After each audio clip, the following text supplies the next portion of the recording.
Hello everyone, I am Neha विद्वान। तो आज की वीडियो आपकी फ्यूचर कॉन्टिन्यूअस के पैसिव वॉइस पे होने वाली है। क्या फ्यूचर कॉन्टिन्यूअस की पैसिव वॉइस बनती है? अगर बनती है तो कैसे बनती है, नहीं बनती है तो क्यों नहीं बनती है, इसके पीछे जो रीज़न है वो भी मैं आज आपको बताने वाली हूँ। चैनल पे अगर नए हो तो प्लीज़ चैनल को सब्सक्राइब कर दीजिए। वीडियो अच्छी लगेगी तो लाइक करना मत भूलिएगा। इससे पहले जितने भी टेंसेज हैं मैं सब पे वीडियोस बना चुकी हूँ, एक्टिव एंड पैसिव वॉइस दोनों में। प्लेलिस्ट आपको चैनल पे मिल जाएगी, तो यहाँ से जाके आप देख सकते हो। तो चलिए आज की वीडियो को शुरू करते हैं। सबसे पहले जैसे कि अभी कुछ बुक्स में क्या होता है कि फ्यूचर कॉन्टिन्यूअस की भी पैसिव वॉइस दी होती है, और जिससे बच्चे क्या हो जाते हैं, कंफ्यूज हो जाते हैं कि अभी कुछ क्योंकि हमने भी बचपन से यही पढ़ते आ रहे हैं अपने, जब भी हमने टेंसेस पढ़े थे कि फ्यूचर कॉन्टिन्यूअस की पैसिव वॉइस नहीं बनती है। अब कुछ बुक्स में देखने को मिलता है कि भाई फ्यूचर कॉन्टिन्यूअस की भी पैसिव वॉइस बनाई जा रही है। तो वहाँ पे रीज़न क्या है, कैसे हम इसको नहीं बनाएंगे, क्यों नहीं बनाते, सब इस वीडियो में मैं आपको बताने वाली हूँ। सबसे पहले देखते हैं एक सेंटेंस, लड़के हॉकी खेल रहे होंगे। तो लड़के हॉकी खेल रहे होंगे, तो पहले तो सेंस के अकॉर्डिंग देखते हैं बनती है या नहीं बनती है। तो पहले हम इसका एक्टिव वॉइस बनाते हैं। एक्टिव वॉइस में क्या होता है, सब्जेक्ट आता है, सब्जेक्ट के बाद विल और शैल आप अकॉर्डिंग टू सब्जेक्ट लगा सकते हो। आईवी के साथ क्या आता है, शैल आता है, और बाकी के साथ आप विल लगा सकते हो। अदरवाइज यहाँ पे मॉडर्न इंग्लिश में हम विल का ही यूज़ करते हैं, वो ऑलरेडी मैं आपको बता चुकी हूँ।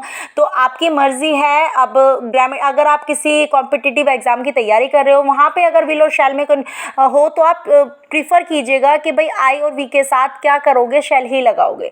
तो चलो बनाते हैं। और उसके बाद कॉन्टिन्यूअस में हम क्या लगाते हैं, बी लगाते हैं। विल और शैल के बाद बी लगा देते हैं, उसके बाद वर्ब की फर्स्ट फॉर्म में आईएनजी लगा देते हैं। क्लियर? तो बनाते हैं sentence, the boys will be playing hockey, है ना, हॉकी खेल रहे होंगे तो हॉकी। क्लियर? तो यहाँ पे सब्जेक्ट कौन है, द बॉयज।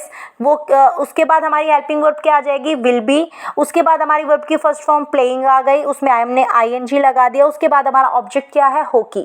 अब जैसे कि हम पैसिव बनाते हैं कि ऑब्जेक्ट को सब्जेक्ट के प्लेस पे रख के हम उसको पैसिव में कन्वर्ट कर देते हैं, तो पैसिव पे ज़्यादा जोर दे दिया जाता है ऑब्जेक्ट पे। तो हॉकी कुछ लड़कों के, या हॉकी लड़कों के द्वारा खेली जा रही होगी। अब सेंस तो ये निकल के आ गई हिंदी में। तो चलो एक बार बना भी लेते हैं। कॉन्टिन्यूअस में जब हम पैसिव बनाते हैं तो कॉन्टिन्यूअस में हम बीइंग का यूज़ कर लेते हैं, और बीइंग के बाद हम वर्ब की थर्ड फॉर्म का यूज़ कर लेंगे। कैसे करेंगे, हॉकी हमारा ऑब्जेक्ट हो गया, उसके बाद हम क्या लगाएंगे, विल बी और शैल बी।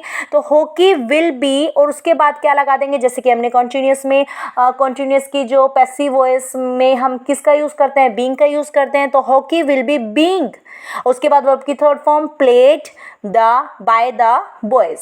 अब यहाँ पे हो गया पैसिव, तो आपकी हो गई तैयार। कुछ बुक्स में आपको बिल्कुल बीइंग का यूज करके ऐसे आपको सेंटेंस बना के दिखा दिया जाएगा, लेकिन ये सेंटेंस बिल्कुल ग्रामेटिकली है गलत। क्यों है गलत, अब मैं इसका रीजन आपको बताने जा रही हूँ। सबसे पहले तो देखेंगे, हॉकी यहाँ पे ऑब्जेक्ट की तरह है, जो कि हमारा यहाँ पे सब्जेक्ट प्लेस पे रखा हुआ है। क्लियर? विल और शैल जो दोनों ही वर्ब है, वो कैसी वर्ब है, वो आपकी फिनाइट वर्ब है।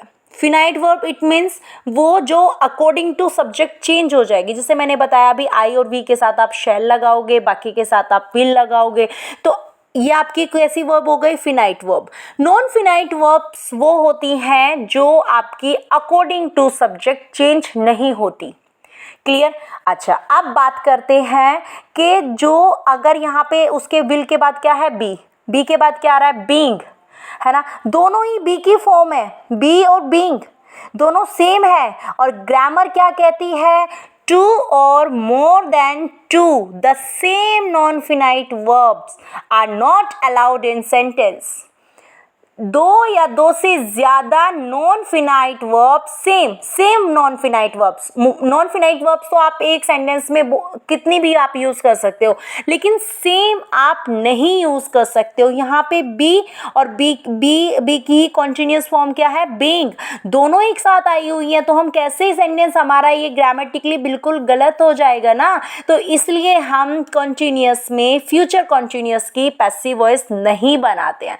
यही रीजन है कि हम फ्यूचर कॉन्टिन्यूअस के पैसिव वॉइस नहीं बनाते हैं। इसी तरह से जैसे कि बी भी आ रहा है सेंटेंस में, और बीइंग भी आ रहा है, या फिर बीन आ रहा है, तीनों अगर आप देखोगे तो तीनों में से ही आप तीनों ही नॉन फिनाइट वर्ब है। देखो अकॉर्डिंग टू टेंस यहाँ पे इन पे कोई फ़र्क नहीं पड़ने वाला है। ये भी बी रहने वाली है और ये बीइंग रहने वाली है ना। तो इन पे कोई फ़र्क नहीं पड़ने वाला है, सब्जेक्ट का कुछ भी फ़र्क नहीं पड़ने वाला है। It means non finite verb है और नॉन फिनाइट वर्ब दो हो गए और दोनों ही कैसी हैं, दोनों सेम है, तो बिल्कुल भी हम यूज़ नहीं कर सकते। इसी वजह से हम फ्यूचर कॉन्टिन्यूअस की पैसिव वॉइस नहीं बनाते।